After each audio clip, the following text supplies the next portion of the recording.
Winning. Go for it. All right, everybody, welcome. This is DFW Inbound, a new version of the Hubspot Users Group for Dallas-Fort Worth. We really want to focus on inbound marketing in Dallas-Fort Worth. So that's really the topic. And I'm glad we've got this group together tonight. It sounds like we've got a real eclectic group, people from different industries. And we're here to talk about video. I will introduce, I am Chris Handy, and I'm the founder of ThinkHandy Marketing. We do inbound marketing for our clients. And video is a key part of that. We've put a video on our homepage. We've helped people put together videos. And I just think it's so important that we talked with Rush at the last inbound meeting, invited him, and he was out there. We started talking, we need to do something about video. Rush Olson here of Rush Olson Creative and Sports, and I'll let him introduce himself and what he does. All right. I basically do creative services. So if video is a big part of it, if someone needs a video, I write it, produce it, and create it. Work very closely with Dave over here. Dave is the president of Ludician Legion Entertainment, which is the building that you're in right now. And so Dave and I work closely to basically produce creative content for folks. And my background is I worked for TV stations, and we'll see some evidence of that in a moment. I worked for sports teams doing their creative content, TV commercials, things like that. And then I went out on my own last year. So that's the basic gist of why theoretically I'm qualified to talk to you guys today. So we need to start with video, of course, and I'm going to use a lot of it today. So you guys will get to see a good bit of it.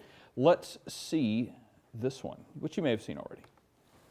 This promo is about a discussion of video on the web. And it's a video on the web about video on the web. Wow. Wow. This is good stuff. Your Jedi Master wants me to join us for the webinar, a crash course in video marketing ROI.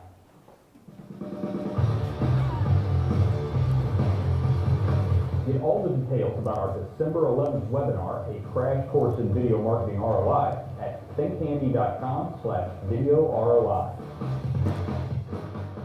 One way you'll be able to tell about the budget I had for projects that I'm going to show you is whether or not I'm in them. If they're at the budget was at the low end of the spectrum, there's a better chance that you might see me appear in there. So we've got basically three topics we're going to cover today. We're going to start about what's the current state of web video, how did we get there? Once we've gone through that and you're saying, wow, yeah, I like video, how do I make one? I'll try to run through some best practices for you to make your own, for you to farm it out if you need that, for different ways you can make sure you get the video you want. And then, okay, great, I made a video, what do I do with this thing? And so we'll try to cover a little bit of that, and Chris will jump back in and talk about that. So, all right, so the current state of web video the current state of video in general has changed a great deal over the last few years.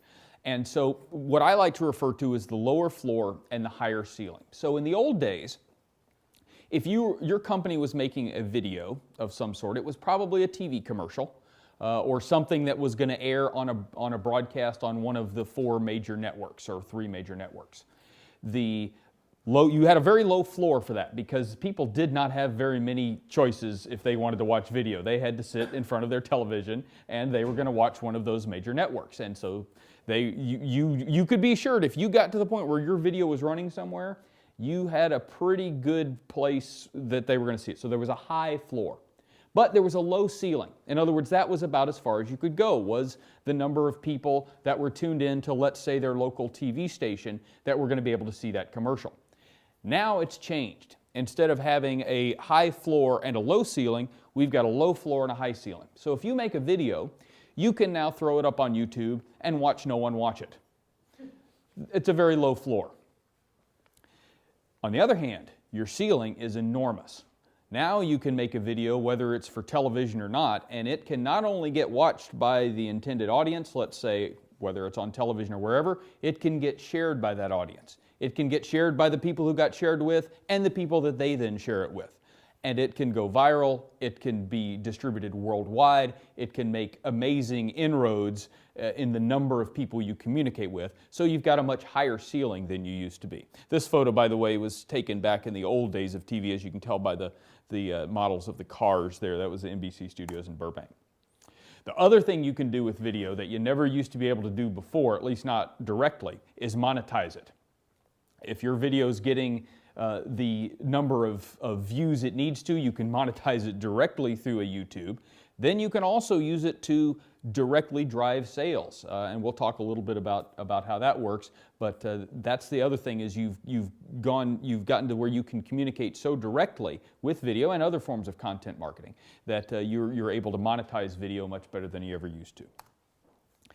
So I'm going to show you a little bit of how we got to this point, and how after television was invented in, say, the 30s, it pretty much stayed the same all the way up until the 90s, and then all of a sudden stuff went crazy. So the first thing that was very important, at least and I'm going to trace this through my own personal experiences, because those are the videos I have, and video is more interesting than me talking. So the first thing for me that really started it on the track of being able to get to where we are the being able to edit on a computer. I was working at Channel 11. We got some Avid editing equipment in, and it was awesome. Instead of having to have a room that size full of tape machines and DVEs and all sorts of, and 10 monitors, I could do it all with this and a tape machine. Now I don't even need the tape machine. But it was a real revelation. And so what you're about to see is the very first spot I ever edited on a computer. We know what you like. The stuff, the no-look passes that lead to dunks, the alley-oops for dunks, the rim-rattling, earth-shaking, backboard-breaking dunks. You go for the upsets, the mascots, and the dunks. Oh, and the announcers. Right here on right here on Channel 11, the Eye of Texas. Channel 11's NCAA tournament coverage is brought to you by Nissan, AutoZone, and KPMG. Greatest spot in the world? No, but it worked, and it was cool because we did it all on a computer. That was 1995, I believe. So the next thing we did is, all right, so now we've got this. Well, all of a sudden now stations and companies were starting to get websites. Well, it seems logical that it'd be neat if you're a provider of TV that you'd like to put TV on your website.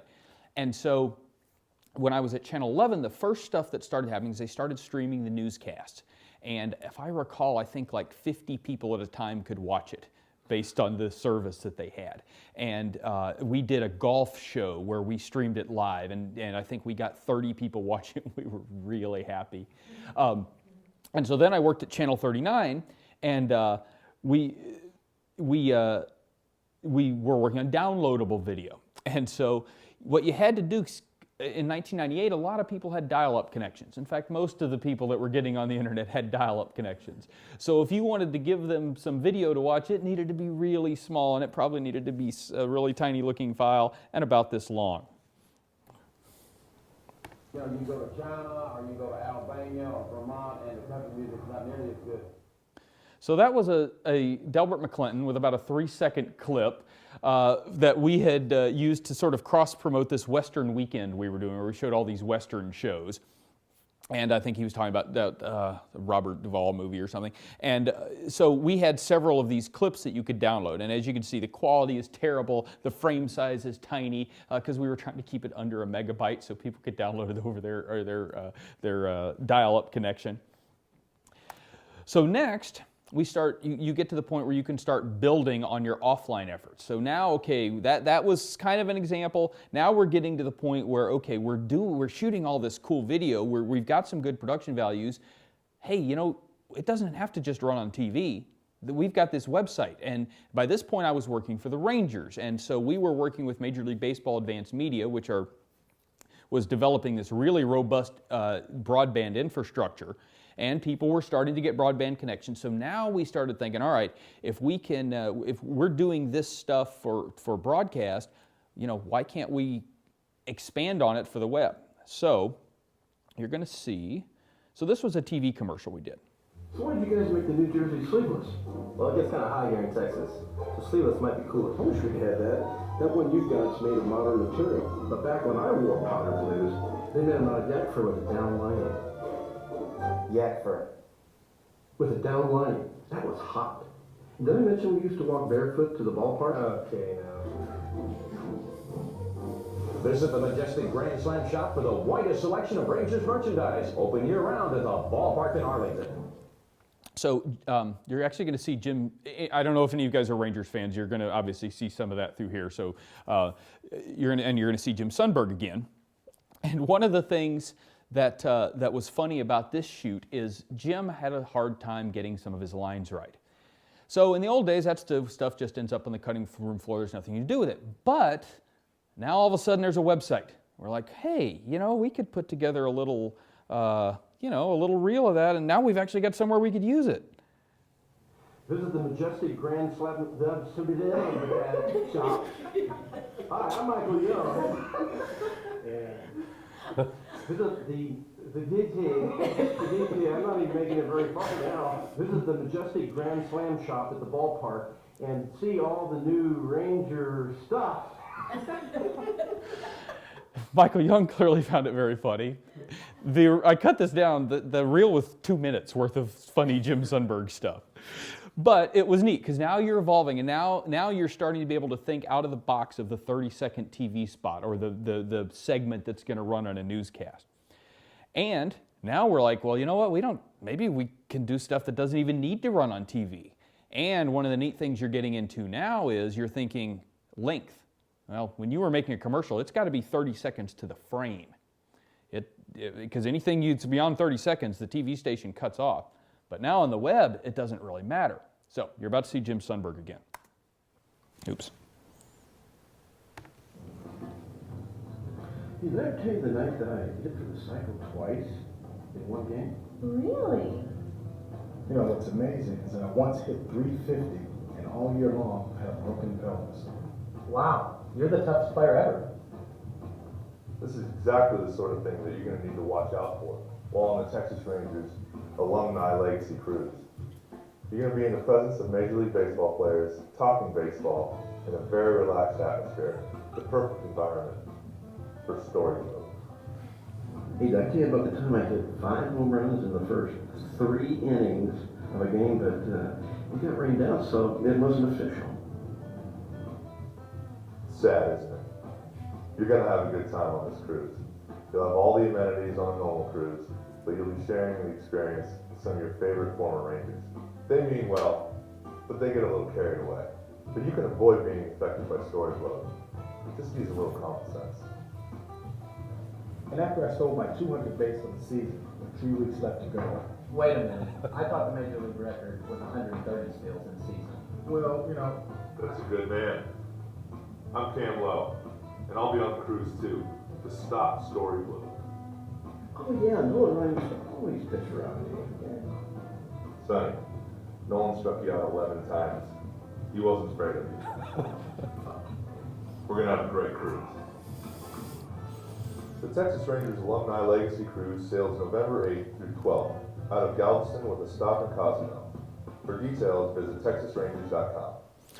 So now you're starting to expand your notion of what of what you can use on the web. Hey, there's this whole new place. So that was 2007, as you can see. Fast forward to now. Think of all the stuff that's happened between then and now. So now, not only can we get video on the web, we can start distributing it in all kinds of places. And the social media revolution happened. And all of the things that you guys do with inbound marketing happen in terms of being able to direct people to different places. And so now we progressed to what I'm going to call full circle, and I'll go to this next video, and I'm going to show you the video, and then I'm going to explain why I included it. Derek Holland pitched 7+ innings. Adrian Beltre had a walk-off single. Michelle Kennemer, what did you do to help the Rangers win? Michelle stood on the Concourse to help the Rangers win. See, we scored when she went out for drinks in the third. We played better with her out there. So in the ninth, we sent her back. Walked it off. What did you do to help the Rangers win? Get tickets at TexasRangers.com or call 972-RANGERS. Okay, so the reason I used this spot as an example, that's a TV spot. It's on the web, but it wasn't designed specifically for the web. But here's what's awesome. Those people, they're real. That's their actual story. And we crowdsourced the spot and the whole campaign, basically. We actually shot a couple of spots, including one in this studio, to kind of give people the idea of what we were going for, which is getting fans to tell us how they helped the Rangers win, because devout fans truly do believe that their superstitions or their support or whatever helped the Rangers win. And so we started getting responses. And these people told us the story about how they made their friend Michelle stand out on the concourse, and it actually it happened again after this commercial was made. Nelson Cruz walked it off last year. So anyway, my point is, now you've come full circle. Where it used to be that you had only broadcast video, now you've actually got web and social and all of that driving the broadcast the other way, and it's become completely integrated. So that's sort of the state that we're in now in terms of what web video is it's completely not, it's completely, you have to take it into account in any sort of planning. So, why is video useful, just in a general sense? Well, to start out with, pictures and sounds resonate. That's how we communicate with each other. We all communicate with ideally, in person, verbally, and when we're talking to each other. The other part of it is, and SK and I were talking about this a little earlier, you have to communicate with people the way they want to be communicated with. And I'm a big fan of delivering content in different forms. Some people prefer to read it, some people prefer to listen to it, some people prefer to view it as a video. And video gives you that option of being able to communicate with them the way they prefer, and a lot of people prefer to be communicated with via video. Other thing video does is it indexes well for SEO. There's obviously, you can group things by video, and it tends to show up well in search engine, at least individual videos do. The other part is that we know our customers watch online video. I read a statistic that 75% of CEOs watch business, some sort of online video having to do with business, at least once a week. And that's CEOs. I mean, those are decision makers. Those are people that are actually making decisions. And apparently they are among this group that likes to be communicated with, at least sometimes, through video. They're not just sitting around reading white papers. Not that that's not fun and everything, but apparently they do also like video. And so, part of what I'm going to talk about in a minute is a little bit about how you communicate well through video to whoever it is. And so this example I'm going to show you, Dave and I did a video for the Dallas Tennis Classic. And what we were doing was we were making it for Zodiac, for these people. They were the title sponsor. And so what you're going to see here is, it's not a video where we've got talking heads and stuff. It is a music video, but it's targeted at CMO types. And you know, who knows whether it worked or not. I don't think Zodiac came back as a title sponsor, but it's designed to show these guys what's going on, but with some flair, if you will. Oops. Help if I played the video for you. How about that?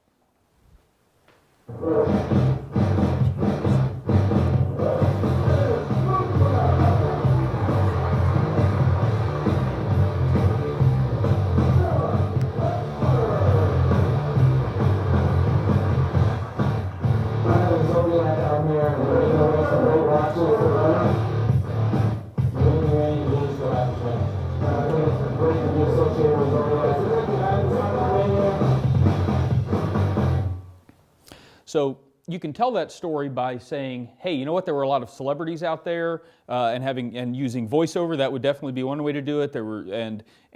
Zodiac had great signs. You can say it all and do that. You can even type an email and say it's all there. We decided to take the form of music video and put some excitement to it, which theoretically communicates the same thing, but maybe also leaves an emotional impact. And I would submit that even for stuffy executives, I hope there's not any stuffy executives here.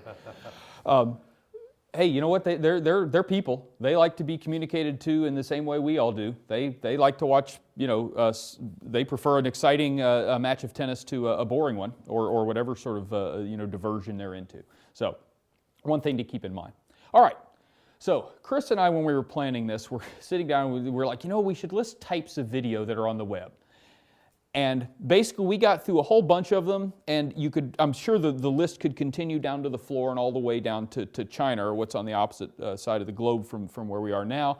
There are so many different kinds, and they can all be customized. Here's a few ones that you see that are common, something on the home page that maybe gives a quick overview, something that's about us that's maybe a little bit longer that describes your company in depth or your product. Instructional, we're going to see an example of that a little later where it teaches someone to use a product, let's say. Thought leader videos, those might be the form of interviews where you're positioning yourself or someone important in your company as a thought leader. Hey, listen to this guy talk. This guy knows his stuff. Video blog, that's being used right now as an alternative way for delivering blog style information.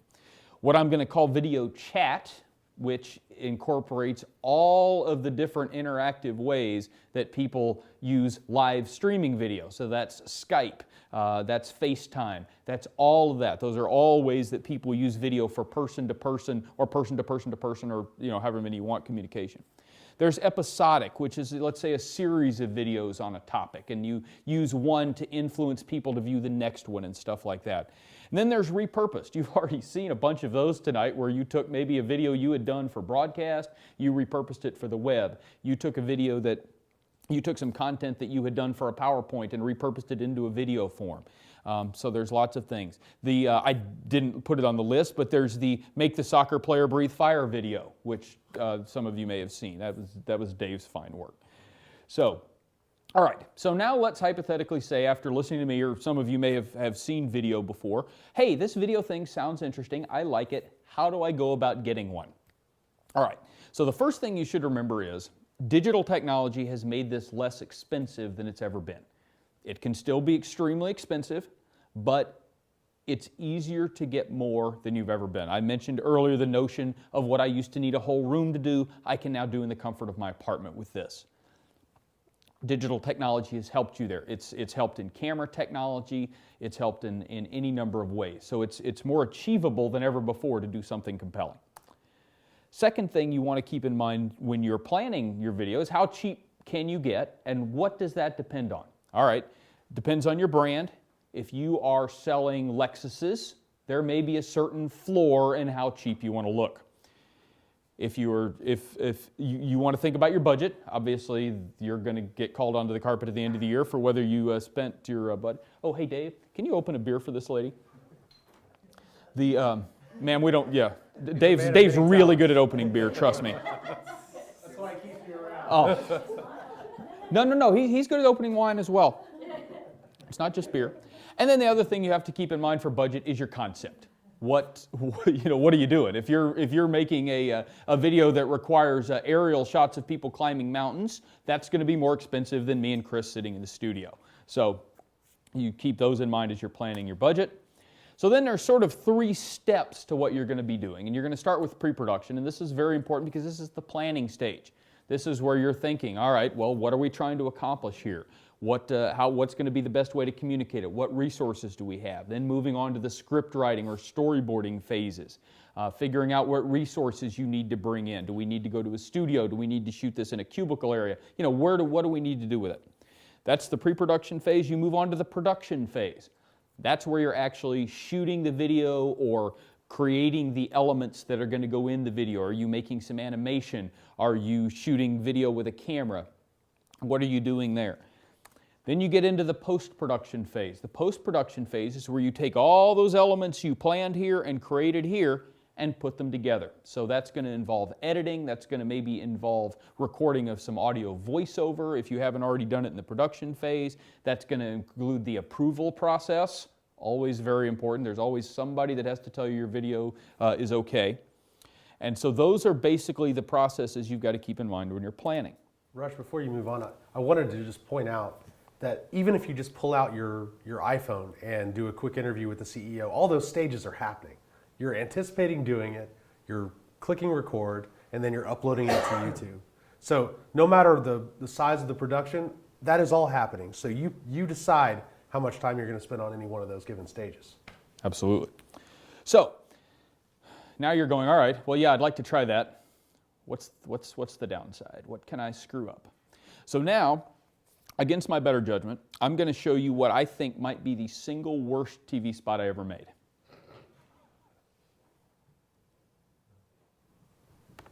What are these corporate types doing? They're preparing for the USA National Tour's Corporate Sports Challenge, benefiting the Cystic Fibrosis Foundation. For this event, we don't care how well you cut deals, ad columns, or marry the boss's daughter. Getting this business means negotiating the obstacle course, downsizing your time in the relay, and winning 4 other events. Enter your company now, and you'll get your chance Saturday morning, June 29th, at the Dallas Cowboys headquarters in Valley Ranch. This is one staff meeting you'll enjoy. Oh, and by the way, dress casual.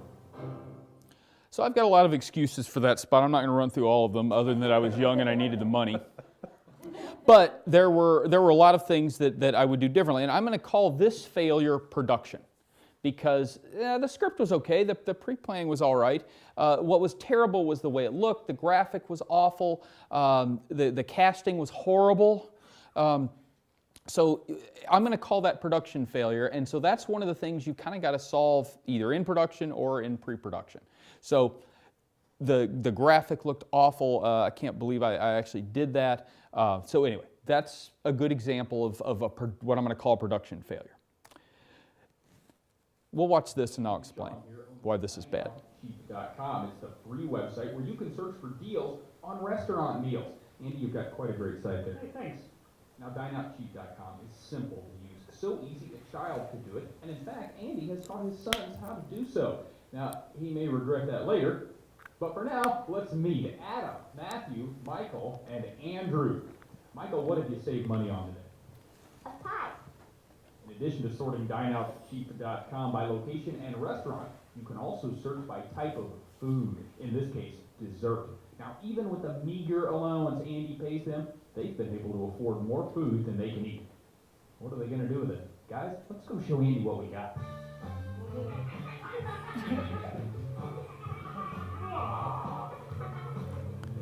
Wow, that's a lot of savings. Oh, hey, what do you got there, Andy? Cupcake. Wow, they were little food cupcakes, too.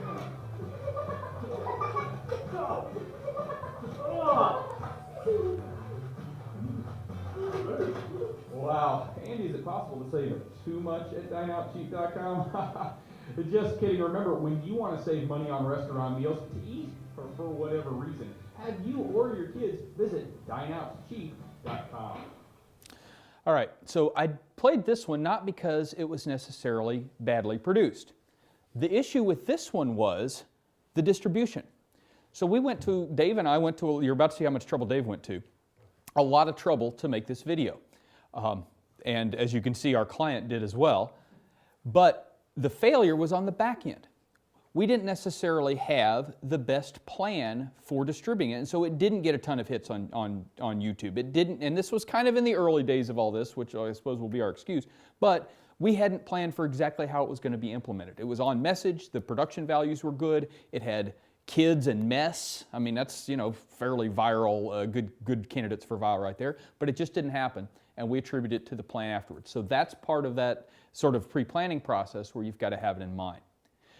Related to this, another thing you don't want to do is to throw the crew under the bus. Now, we were trying to get a shot at the end where this pie would impact the Dine Out Cheap banner, and so we tried throwing them and stuff, and it just wasn't looking right. So Dave said, you know what, how about if I go stand right here and I just plant it against the banner? And that seemed like a good idea at the time, until we actually did it. And then we ended up with pie and Dave, and it wasn't as great for Dave as we thought, but it did get the effect that we wanted, so we had that going for us. So when you guys get to meet Dave later, you'll now have something to talk about with him. You're so welcome. So, all right, so next bad example, concept. This speaks for itself. Woohoo! Yeehaw! You ready? You bet! Coca-Cola proudly supports Mesquite Championship Rodeo. Grab the family and come on out for lots of bull riding, barrel racing, and fun. And June 9th and 10th, kids get in free. Visit the Sistall Arena and pick up tickets today, or check out mesquiterodeo.com for more. This coat goes down so nice and easy. If only everything at Mesquite Rodeo did. Does anybody work for Coke or a soft drink distributor before I tell the story of this? Yeehaw, they wanted in the script. Woohoo also, yes. I don't know that I've ever apologized to actors on set as profusely as I did that day.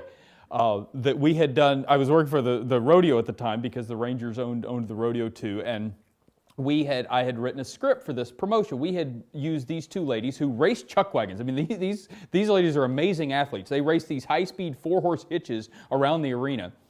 And they also had personality. They were pretty, they had everything you wanted for an advertising campaign. So we built our advertising campaign around it. So we were like, hey, we have to do this Coke spot. Let's use them. Great, super idea. Until we got the script back from Coke. It was not the one we had sent them, and it was this. And they had, it's a concept failure. It's a failure to understand the talent. It's a failure to understand what actually makes a good TV spot. Coke in those days, and probably still is, was notorious when stuff ran through their Atlanta office. It went through a bunch of lawyers. No lawyers here, or even if you are, you're probably the good lawyers. It would come back terrible, and so that's an example of how you've got to be really careful with your concept. If a video has to run through so many channels and gets messed up enough within your corporate structure, just don't do it. So that's my bad examples. All right, so surely there are good examples that Rush has of videos that he's done that might actually be good and would illustrate some. So this one, I'm not going to play you all of it. I'm going to play you a short bit of it, enough to get a feel for what it was about. And we did this one for a realtor over in Chris's neighborhood that wanted to convey, how good he was. And so this is this one I attribute success to not only the production values and the concept, but also the distribution, which I'll explain after I've played a little bit of it.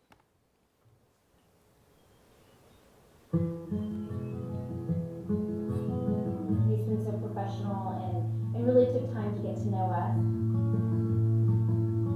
No matter what you need, he's just always there for you, that's just the kind of guy he is, and he takes that aspect of his personality and puts it into his business as a real estate agent. He gets to know you, and it works. Running down the street outside your house, a mystery around every corner. The first thing he said is, I know this neighborhood. Growing tall in summer's warm embrace.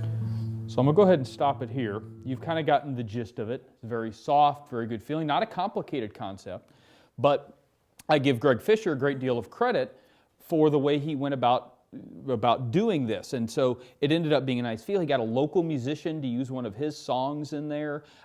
And within a week, this thing had 1,000 views on YouTube because he had planned how he was going to market it. And keep in mind, it was not a mass marketing campaign either. It was the people that were going to see this were probably people either in his industry that could be good connections for him, or actual people that might want him to show them a house. So it really it worked out well from the entire gamut. And then, of course, Dave and Michael, who you may meet later, did some tremendous cinematography on it. So, all right. Next example. I'll play it and then I'll explain to you why I think this is a good example. And it doesn't necessarily just have to do with the content. Yeah, Nolan suggested instead of mowing, sure saves on fuel. Makes sense.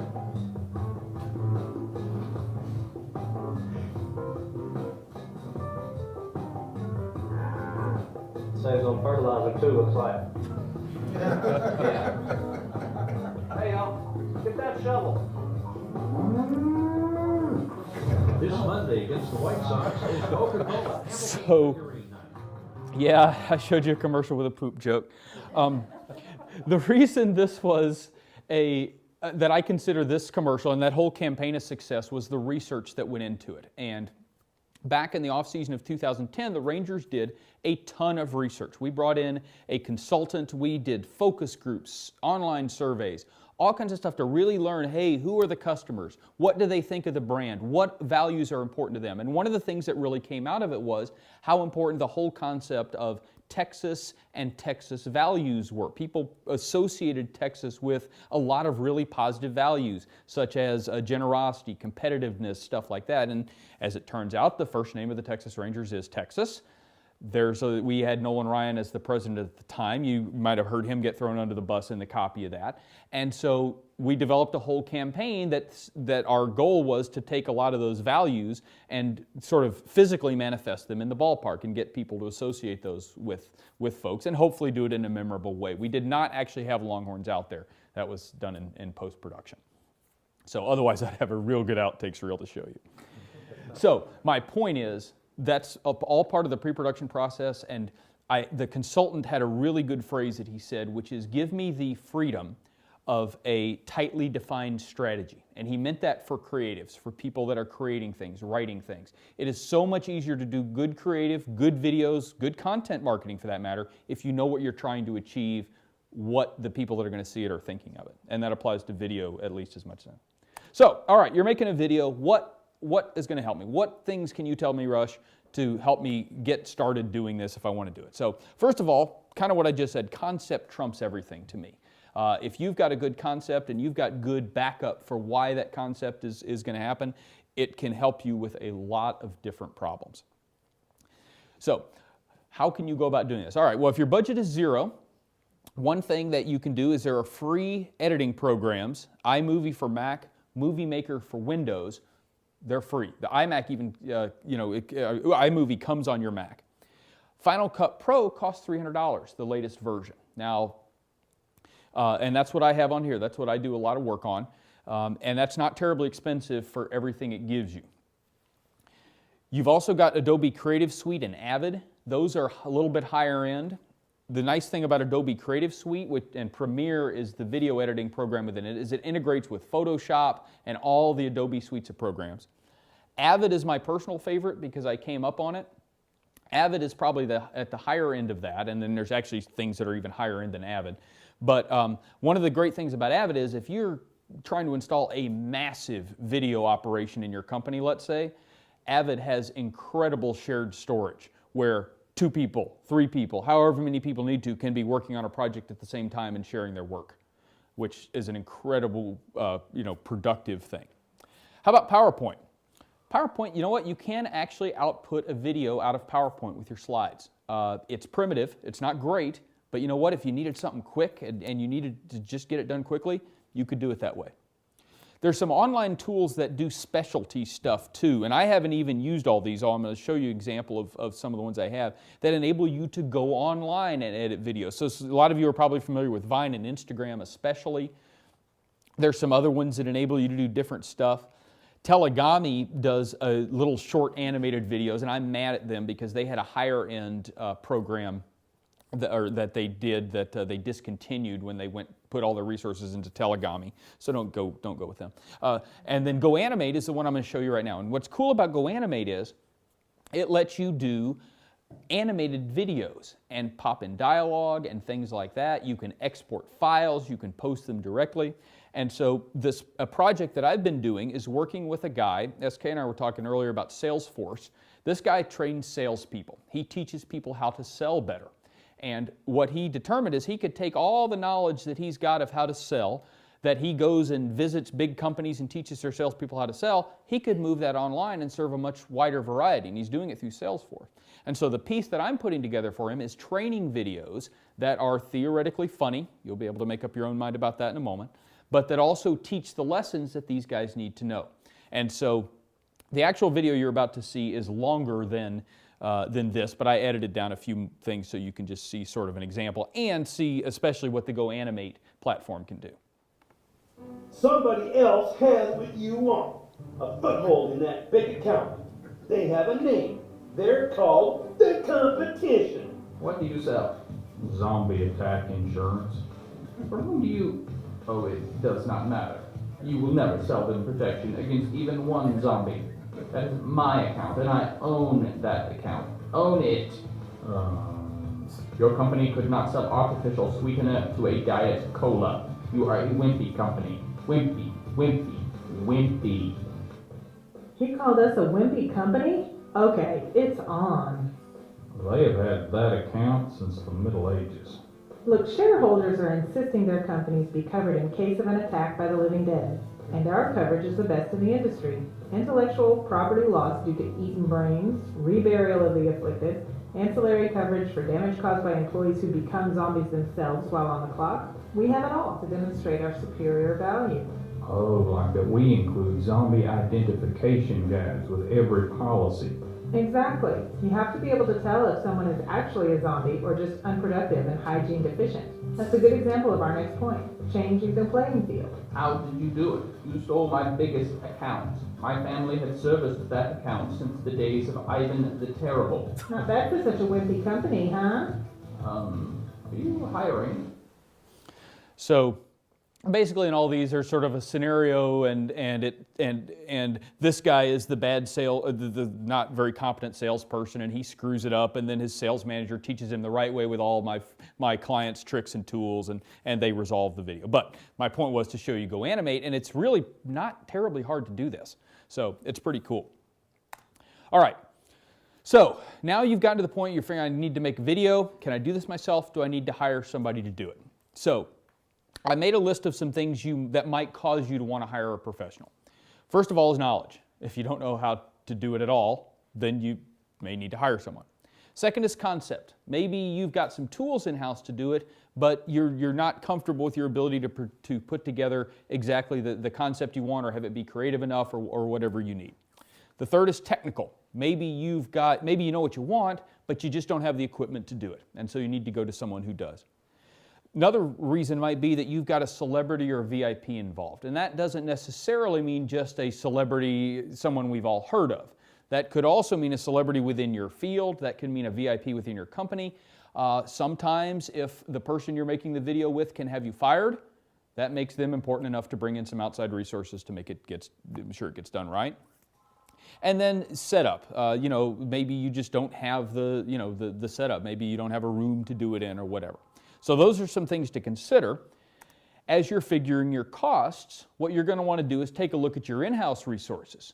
What do you have in-house? What are you going to need to outsource? Some of the different things that you'll have to think about are the shoot, maybe somebody that shoots the video. Do you need to bring in special audio resources? Do you need a producer-director? Do you need somebody to write the script? How about the editing? Can you do it on iMovie, or do you need something a little higher? Do you need pro actors? That's a huge part of it, because the acting, no matter how good your production values are, terrible acting can certainly sink it. Makeup, do you need makeup? What other grips, PAs, lighting? And then the distribution. You've got to think about where it's going to go and how you're going to use it. That's hugely important, as I noted in the Dine Out Cheap video. No matter how good a video you do, if you don't know what you're doing with it, you've got problems. So those are some things to think about. Now, how long should it be? Well, I wrote up here concise communication, because no matter how long a piece of communication is, it should be concise. And what I mean by that is use the minimum amount of time you can to communicate it. That might be an hour, that might be an hour for certain things, but on the other hand, it might be a lot shorter. And so my example is another one of the videos that we did back in 1998. And our goal here with this video, this is Craig Miller on the ticket. I don't know if you can tell, the radio station, if you guys listen to that radio station. And we had, for this Western weekend, we had a lot of celebrities do little bits. And so our goal with this was strictly to get people that listen to that station to download this and to think it was funny and maybe repurpose it and tease him about it on the air. And so we decided that required approximately 2 seconds. Or I'll be a suck-egg mule. This says it all. It's actually a line from a Western movie is why that was. So anyway, so when you're thinking about communication, the minimum amount of time you can use to accomplish is good. All right, how about best practices? What are some things you need to make sure you're doing? Well, first of all, it needs to be good. You probably want to make a commitment to have it be as good as it can be. That doesn't necessarily mean high end. That means as good as it needs to be to communicate what you want to your audience. So again, if you're a luxury car dealer, perhaps it needs to have a certain filmic quality to it. If you're communicating to skateboarders, a 6-second Vine video may be just fine that you shot on your phone. Just have to figure out what that is. Follow through on your direction. Whatever your direction is, make it go that way. So if you're gonna do it low budget, go all low budget and make it cheesy as you can. Make sure people know that that was the direction you were going. We didn't screw this up. We meant it to look like that, okay? Back to my earlier spot that was the worst one I've ever done. I didn't mean it to look that bad. I should have gone, since I didn't have any resources, all the way. Scripting and storyboarding. That's huge. I don't storyboard anything. I'm a scriptwriter because I can't draw. But planning that out, that is about as big as you get. It drives me crazy when you can do things that are improvised. Don't get me wrong. Absolutely, you can do good projects, but have an idea of what you're trying to accomplish so that if you're not getting what you need out of the improvisation, you can go back and fix it. Customize for your audience. Do what you think they want to see and what causes them to act the way you want them to act. Highest quality possible. That may be not very high, but do it as best you can. Parody is a good thing to consider. Has anybody seen that Dallas Mavericks commercial where they parodied the Geico commercial? Okay. Now they probably have the budget to do something different, but if you don't have the people in place to do something, original and creative and stuff, not that they don't, but that's something you can do. You can parody something else that someone has done and get good, potentially good results with it. Be careful about your legal and your copyrights and stuff. How about star power? That's something that you can do that equalizes a lot of things. A line that's not a very good line delivered by, let's say, a supermodel is better than a line delivered by, say, me. And the other thing to keep in mind, audio matters. It's pretty important. And don't forget about it when you're planning what sort of camera you're going to use and stuff like that. And my final best practice is something that is relatively new to video, clickable links. In our crash course for video marketing webinar, we'll teach you about new techniques for using video on the web. Techniques like clickable links. Go ahead, click my face. I dare you. So when Chris distributed this video on YouTube, he put a little box around my face, and if you wanted to get more information on this, you could actually physically click on it and go there. And so that's kind of a new, a cool new thing that you've had, and YouTube can do that, and other sources as well. So, all right, made a video. What do I do with it? Well, this is not a trick question. You do content marketing with it the same way as you do everything else. And so I'm going to give you an example of a way to kind of go a little crazy with that. Let's watch this spot first. Oops. How about if we do that? What's at your Ryan t-shirt night? Well, this winter Ruth cleaned out my closet. Nolan, you haven't worn this one since 1978.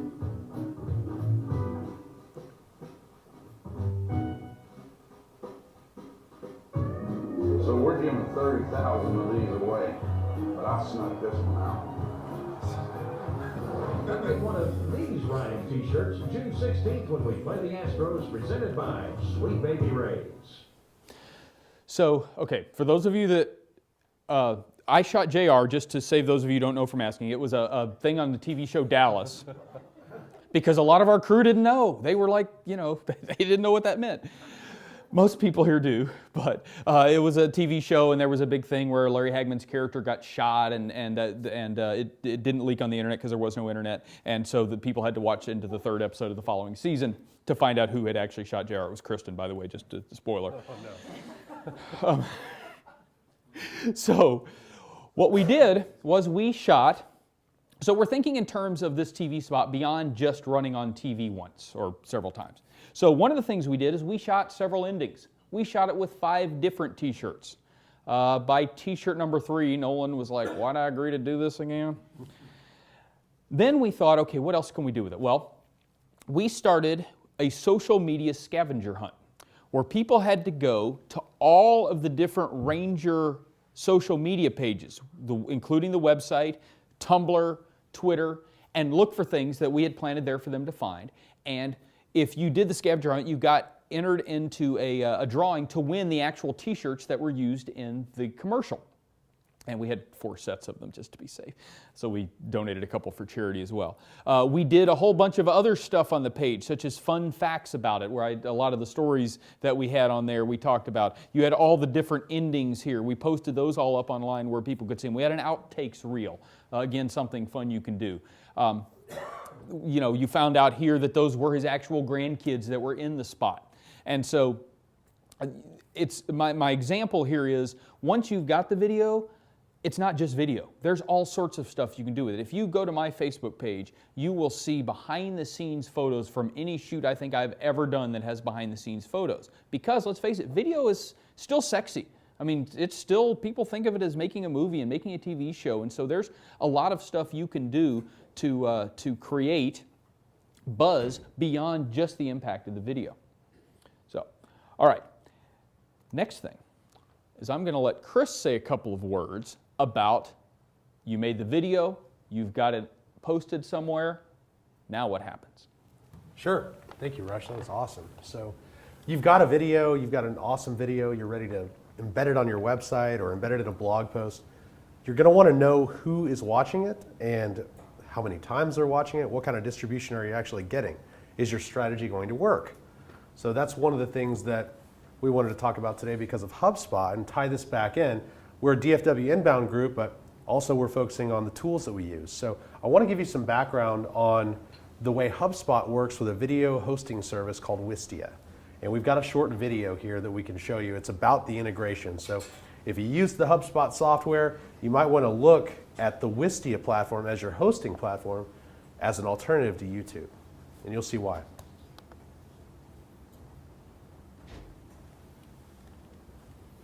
One moment. Video is an incredibly powerful, but you have to connect your videos with the rest of your sales and marketing efforts. That is exactly what we've done with the HubSpot Wistia integration.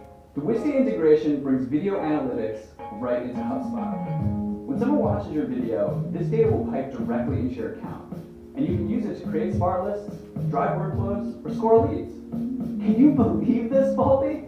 No, Brendan, I cannot. This is Mike Baldy. He does marketing at HubSpot. Oh, hey.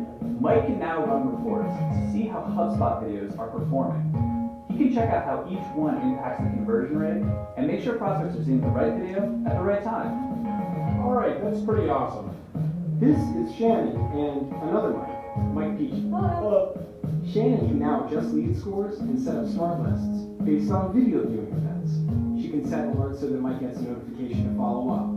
She can even create a workflow for highly engaged leads so that they get an email when new videos come out. Cool. You can even see what people watch and rewatch right inside your HubSpot account. This is Ted in sales. Hey, how's it going? Before Ted hops on a call with a prospect, he can see which videos they watched and even what they've rewatched. Ted's like a psychic because he knows exactly what they prioritize and where they might have questions. And he can view it all right in his timeline. That's awesome. To get going with this integration, you just punch your Wistia API key into HubSpot, copy and paste some JavaScript onto your site, and you're good to go. So I guess the only thing left to do is the secret HubSpot Wistia handshake. Let's do this.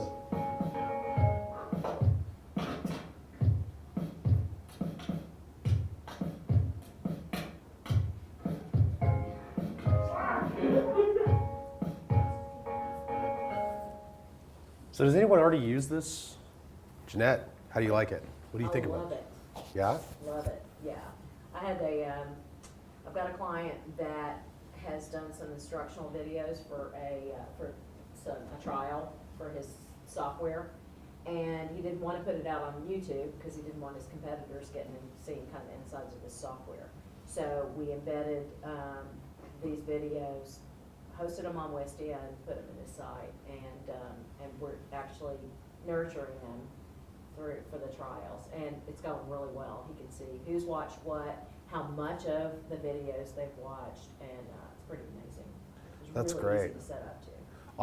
We worked with Rush and Dave on putting a video on our website, just about, it's sort of an overview of inbound marketing and how we do our services. And one of the key things that I do in my sales process is looking at, okay, who's been viewing the videos? And if I've got a prospect that maybe has asked for a sales call or something like that, and they haven't seen the video, I know that the conversion rate from that first assessment call to the next step is way low. So I try and get them to watch that video first. So it actually has played a key role in our sales process, which is really neat. And I wanted to make sure and throw that in there just because Wistia is a really great tool. There's a monthly service fee, but they allow you to get it started for free.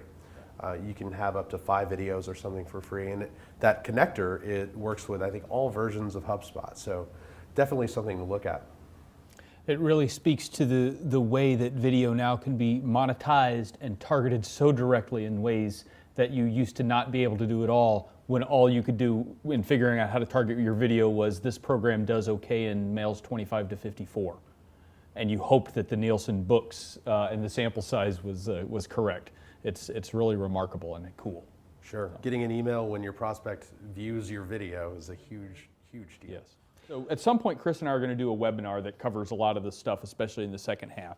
And so we were like, all right, if we're going to do a webinar about video on the web, clearly we have to promote it with video. So this is one of the ones we made.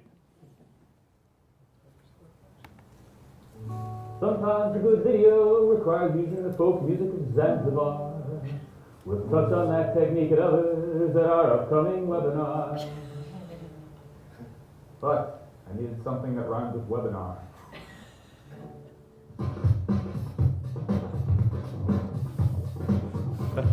So there you go. All right, enough video. Meddlesome Moth, it's at 1621 Oak Lawn. You could check that, and we're going to wrap things up here and head over there, and we'd love to see all you guys come hang out and talk and chat about video or baseball or anything. So thank you all very much. All right, thank you guys for coming.